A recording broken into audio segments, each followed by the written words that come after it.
Ok. Voilà, j'allume le micro, c'est mieux, comme ça vous m'entendez. Je poursuis mon apprentissage de grand-père. Je vous promets, enfin vous le savez sans doute, ceux qui ont des petits-enfants, que c'est un travail à plein temps. Parmi l'apprentissage de ce métier-là, j'ai réappris à jouer à cache-cache avec mon petit-fils. Alors c'est très drôle en fait. C'est très très drôle parce que le but du jeu, c'est effectivement de chercher, de trouver, ou alors d'être trouvé. Et le plus amusant dans l'histoire, c'est que, alors déjà, il faut que tu essaies quand lui doit te chercher, il faut déjà que tu arrives à le persuader de fermer les yeux et de commencer à compter. Et compter, c'est 1, 2, 1, et après, boum, il part, ok ? Ou alors de faire l'inverse, c'est-à-dire que toi, tu comptes, et puis quand tu as fini de compter, tu cries « j'arrive », et puis à un moment donné, peu importe où il se cache, il y a toujours un truc qui dépasse. Parce qu'en réalité, il a juste envie de te trouver. Et le plus drôle, c'est que quand toi, tu cries « j'arrive » et que ça dure trop longtemps parce que tu fais lentement, ben oui, ben finalement, lui, il sort de sa cachette pour dire « ouais, je suis là ». Et il est tout content. Et en fait, cette histoire de jouer à cache-cache, ça me parle énormément, aussi par rapport au thème de ce dimanche, de aimer Dieu, de s'aimer les uns les autres, parce que on joue tous quelque part à cache-cache avec lui. On joue à cache-cache avec la parole, c'est-à-dire qu'on est capable d'entendre, d'écouter, mais après, quand il s'agit de mettre en pratique, parfois on fait l'autruche. C'est aussi une manière de se cacher, hein, ou alors de dire c'est trop difficile, c'est trop compliqué. Et Dieu nous cherche. Il nous cherche au travers de sa parole, il nous cherche au travers de son esprit. Et je vais le dire comme ça, qu'on le veuille ou non, qu'on soit prêt ou pas, qu'on soit caché ou pas, à un moment donné, Dieu, il dit « j'arrive ». Et c'est juste la réalité. Dieu, il dit « j'arrive ». Je suis en train de venir.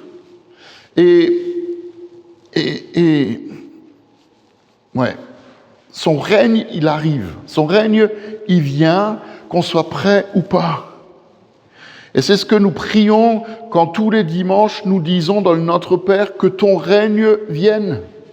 C'est pas juste dire des mots, c'est proclamer que ce qu'il a annoncé, que ce qu'il a promis, ça va se produire. Son règne vient. Et nous, on appelle en tant que ses enfants à ce que ce règne, il vienne plus vite. Moi, je ne sais pas si vous êtes comme moi j'ai envie que son règne, son royaume, il se manifeste plus fort, plus vite. Plus vite, Seigneur. Même si je pense à tous ceux qui ne le connaissent pas encore, même si je pense à tous ceux qui sont encore cachés dans leur propre vie, dans leurs propres problèmes aussi. Hein. Mais le Seigneur, il est en train de venir. Il arrive. Et comme Luther l'a dit, peu importe que l'Église prie ou pas. Zach est fou. Peu importe que l'Église prie ou pas. Peu importe si les chrétiens y prient ou pas, qu'ils attendent ou pas, Dieu vient. Il arrive. Mais il a rajouté une chose, et c'est ça qui est intéressant. Il a dit, en priant que son règne vienne, nous prions aussi que son règne vienne en nous, sur nous et au travers de nous. Et moi, j'aime cette parole. Moi, je prie que son règne, il vienne en moi, qu'il vienne sur moi et qu'il vienne autour de moi, qu'il se manifeste au travers de ma vie. Et son règne, il a besoin de devenir pour chacun d'entre nous d'abord réel, une réalité. Ce règne, il a besoin de devenir personnel pour moi, et ensuite qu'il se propage. Le Seigneur, il règne de toute façon, on est d'accord, mais nous devons comprendre aussi ce matin qu'il règne de 3 façons. La première, c'est avec puissance.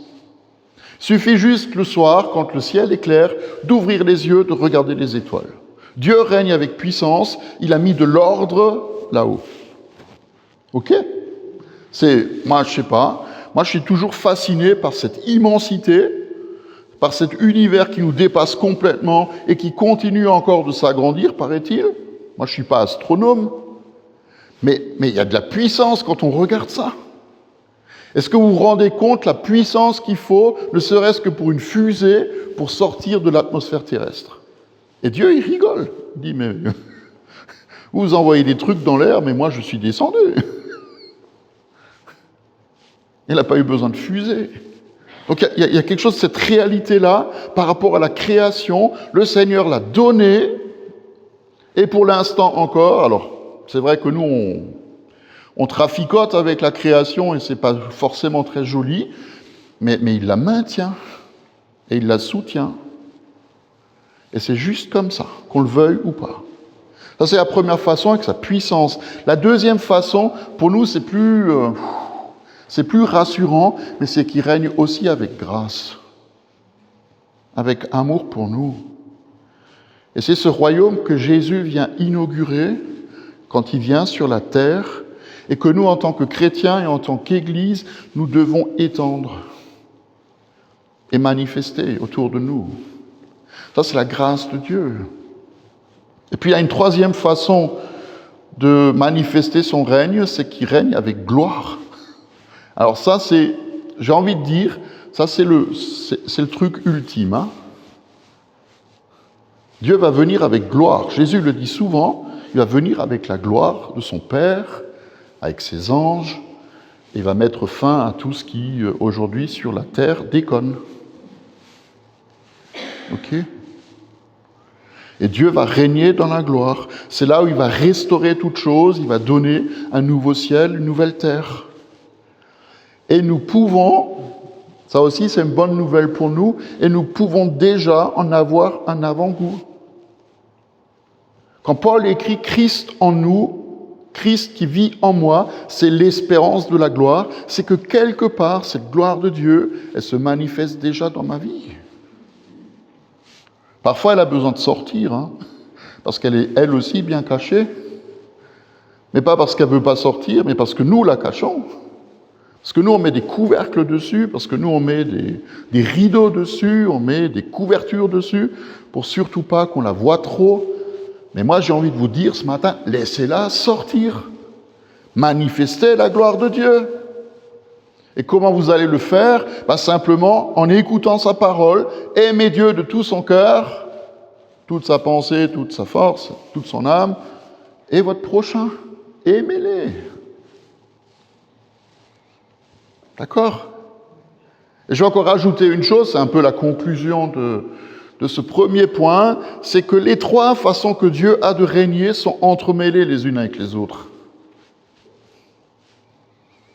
Comme le Père, le Fils et le Saint-Esprit, ils sont en communion parfaite l'un avec l'autre ou les uns avec les autres. Il n'y a pas de concurrence, ils sont juste un. Quand le Père fait quelque chose, le Fils se réjouit, le Saint-Esprit, il est d'accord. Quand le Saint-Esprit fait quelque chose, c'est parce que Jésus l'a envoyé de la part du Père, etc., etc. C'est imbriqué l'un dans l'autre, c'est entremêlé les uns avec les autres. Et cette façon que Dieu a de régner, Jésus l'a montré sur la terre. Jésus est venu faire les œuvres du royaume de Dieu avec puissance, avec grâce et avec gloire. D'ailleurs, rappelez-vous, le premier message que Jésus donne dans l'évangile de Marc, c'est « Le royaume de Dieu est proche. Repentez-vous, donc faites demi-tour, changez de vie, repentez-vous, croyez en la bonne nouvelle. » Et il va même rajouter « Le royaume de Dieu, il est au milieu de vous. » Parce qu'il est là, le royaume de Dieu se manifeste.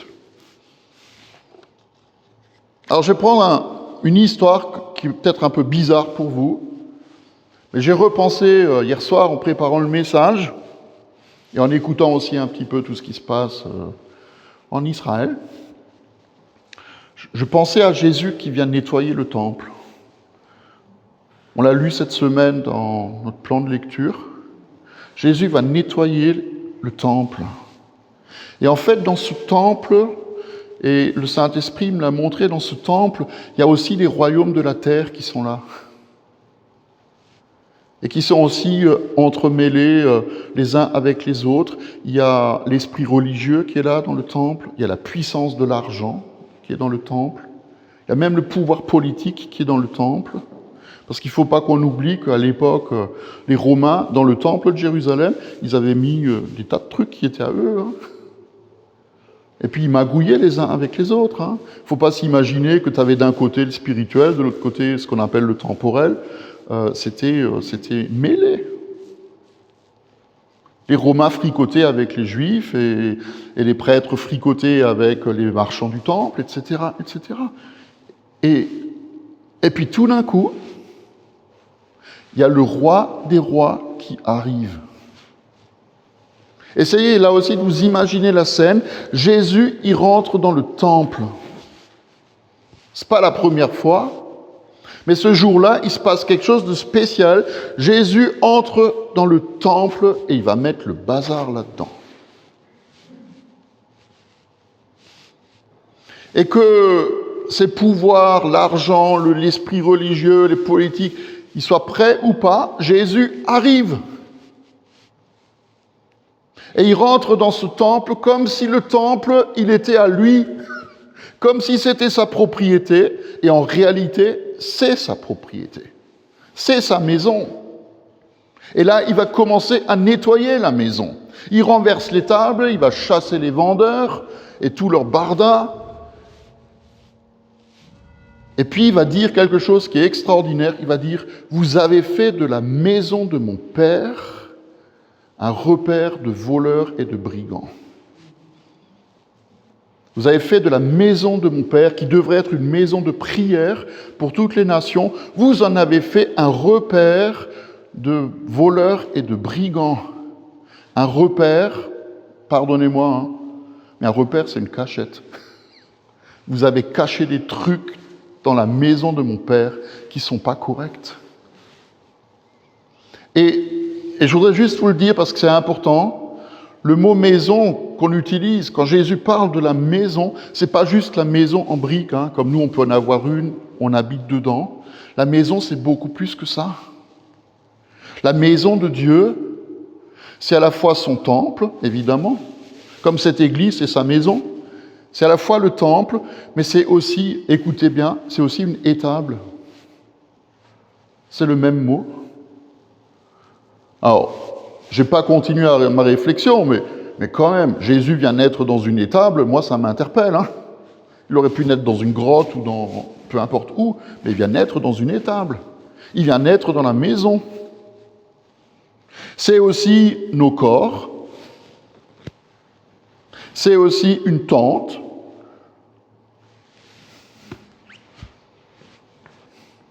Et c'est aussi un palais. C'est le même mot.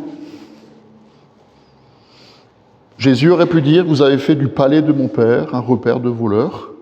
Vous avez fait de mon étable un repère de brigands. Vous avez fait de mon corps, que nous sommes, une cachette pour des tas de choses. Et tout ce qui compte, et c'est ce qui intéresse Jésus, c'est de savoir qui habite dans cette maison. Et Jésus le dit. Il le dit avec force et autorité aux royaumes de la terre qui en ont pris possession. Vous ne voulez pas que Dieu vienne se mêler de votre business? Eh bien, il vient quand même. Il vient quand même et il chasse et il nettoie. Et moi, je prie que le Seigneur, il vienne aussi dans notre monde nettoyer la maison. Pas seulement l'église, pas seulement le temple, mais aussi nos vies, mais aussi nos étables à nous, aussi nos repères à nous. Et je voudrais qu'on puisse réaliser ce que Jésus fait quand il est là sur la terre, il manifeste le royaume de Dieu, il manifeste le règne de Dieu, il agit avec autorité et puissance. Comment vous voulez que Jésus marche sur l'eau s'il n'a pas l'autorité pour le faire? Vous avez essayé, vous? Moi, j'ai essayé. D'ailleurs, on a tous essayé, je pense, à un moment ou à un autre.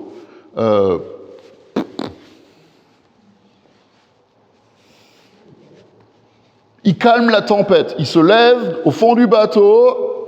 Jésus est dans mon bateau. Bon. Il se lève, il ordonne à la tempête de se calmer, elle se calme. Il va nourrir les foules en multipliant quelques pains. Je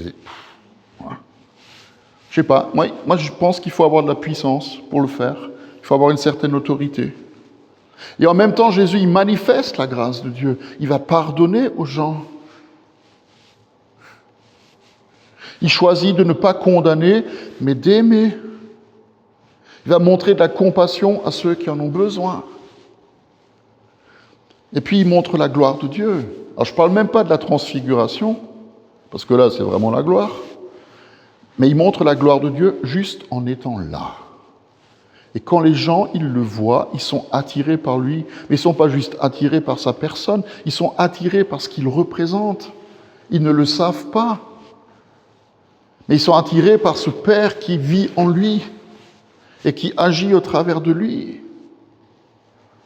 Et c'est justement parce qu'il manifeste le royaume de Dieu qui s'est retrouvé sur la croix. Il a dit quelque chose de fou, il a dit par rapport au temple qu'on détruisait ce temple et en 3 jours je le reconstruis. Et ils l'ont pris au mot, ils ont dit ah bon, ok, on va détruire ce temple, on va te tuer et puis on va voir ce qui va se passer. Et on connaît la suite de l'histoire. Les pouvoirs qui sont là, les royaumes de la terre, la puissance de l'argent, l'esprit religieux, l'esprit politique, ils sont là, ils le mettent sur la croix, ils font même mettre un écriteau au-dessus de lui. Ils sont fous, mais ils mettent ici, c'est le roi des Juifs. Il n'est pas seulement le roi des Juifs, il est le roi de toute la terre. Et ils ne se rendent même pas compte de ce qu'ils font. Ils disent juste la vérité. La suite de l'histoire, c'est que Jésus ressuscite, il va se montrer aux disciples et il va les envoyer en mission. Et ils doivent faire ce que Jésus a fait, prêcher le royaume, comme il l'a fait. Guérir les malades, chasser les démons, comme il l'a fait. Prendre soin des perdus et des pauvres, comme Jésus l'a fait. Et tout le ministère de Jésus, et tout le ministère des disciples, et tout le ministère de l'Église ne consiste qu'à faire ça, les œuvres du royaume. Son royaume n'est pas de ce monde, mais il est au-dessus de ce monde, et il est donné pour ce monde.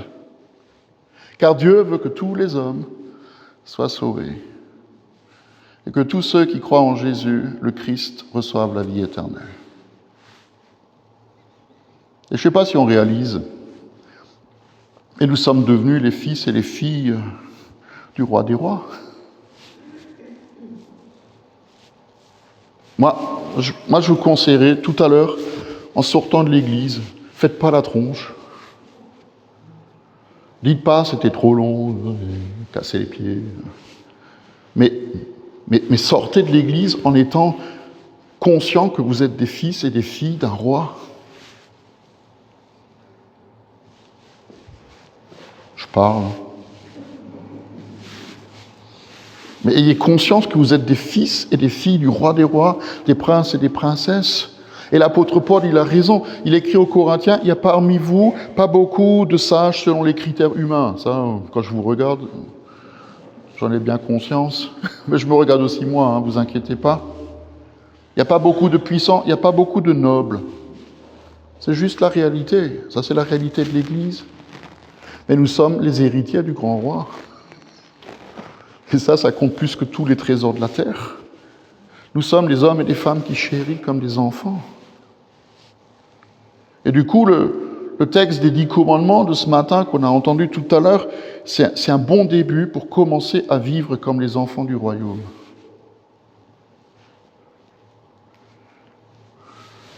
C'est un bon début. Commencez une fois à vivre ça, et le monde ira beaucoup mieux. Et Jésus il a résumé tous les 10 commandements et les 613 autres qui existent dans la parole par « aime Dieu de tout ton cœur et aime ton prochain comme toi-même ». Mais en même temps, je voudrais qu'on jette juste un coup d'œil sur le texte qui précède les 10 commandements. Dans le chapitre 10 commandements, c'est le chapitre 20 de l'Exode, mais dans le chapitre 19, avant que Dieu parle, il dit quelque chose au peuple d'Israël. Il dit « Maintenant, si vous écoutez ma voix et si vous gardez mon alliance, vous m'appartiendrez personnellement parmi toutes les nations de la terre, parmi tous les peuples, car toute la terre est à moi, et vous serez pour moi un royaume de prêtres et une nation sainte. »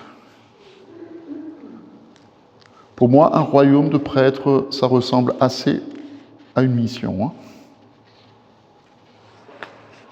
Et dites surtout pas, c'est dans l'Ancien Testament, ça ne me concerne pas, je ne suis pas juif. D'ailleurs, aujourd'hui, on devrait l'être un tout petit peu plus que hier, ou avant-hier. J'appartiens pas au peuple d'Israël. Mais écoutez donc ce que Pierre écrit dans le Nouveau Testament. Il dit que nous sommes, en tant que chrétiens, appelés à former, en tant que pierre vivante, une maison spirituelle, un groupe de prêtres saints. C'est la même chose. Que tu sois juif ou pas, si tu aimes Jésus, tu es appelé à être un prêtre saint. Et comme pour enfoncer le clou, il va le répéter même une deuxième fois. Il va dire, nous sommes un peuple choisi, nous sommes des prêtres royaux, nous sommes une nation sainte, un peuple racheté, afin de proclamer les louanges de celui qui nous a fait passer des ténèbres à son admirable lumière. Et le soleil brille aujourd'hui. C'est ça notre job, c'est ça notre boulot. Alors évidemment, tout le monde n'est pas appelé à devenir pasteur ou prophète, ok ? On est d'accord. Mais chacun de nous, il peut déjà mettre en pratique la parole de Dieu. Aime Dieu, aime ton prochain. Commence comme ça. Et dehors, il y a un tas de gens qui se cachent, qui ont besoin de connaître et de vivre le royaume de Dieu, la puissance de Dieu, l'amour, la grâce de Dieu, la gloire de Dieu. Dietrich Bonhoeffer, il a écrit la chose suivante avant de mourir à cause de sa foi, puisqu'il s'est dressé contre Adolf Hitler. Et ça lui a coûté sa vie. Il a dit « Une église qui n'existe pas pour les autres, c'est pas une église. » Il dit même « c'est pas l'église du tout. » L'église qui n'existe pas pour les autres, c'est pas l'église. Alors quand nous prions que ton règne vienne, alors on prie pour un tas de choses. Nous prions que son règne il se manifeste avec puissance ici-bas. Nous prions que son règne vienne dans la grâce et dans l'amour. Nous prions que le Seigneur revienne bientôt pour établir son royaume de gloire sur la terre. Mais on demande encore plus. Prions que bien d'autres apprennent à le connaître. Et que nous puissions faire partie de ceux qui leur montrent le chemin. Comment on fait ? C'est très simple. Jésus est venu proclamer la bonne nouvelle et il a aidé ceux qui en avaient besoin. Les disciples ont suivi, ils ont proclamé la bonne nouvelle, ils ont aidé ceux qui avaient besoin. Et il nous envoie de la même façon aujourd'hui à proclamer la bonne nouvelle et à aider ceux qui ont besoin. Amen. Ceci est mon dernier mot. Mais pas de la matinée. On va encore partager le repas du Seigneur. Je voudrais aussi le dire à ceux qui regardent sur Internet. Vous pouvez aussi participer à la Sainte Seine en préparant le pain. Vous mettez sur pause, vous préparez le pain, vous préparez un peu de vin ou du jus de raisin. Et puis vous prenez, vous mangez. Pour que le royaume de Dieu se manifeste dans votre vie et puis aussi dans le monde qui vous entoure. Amen.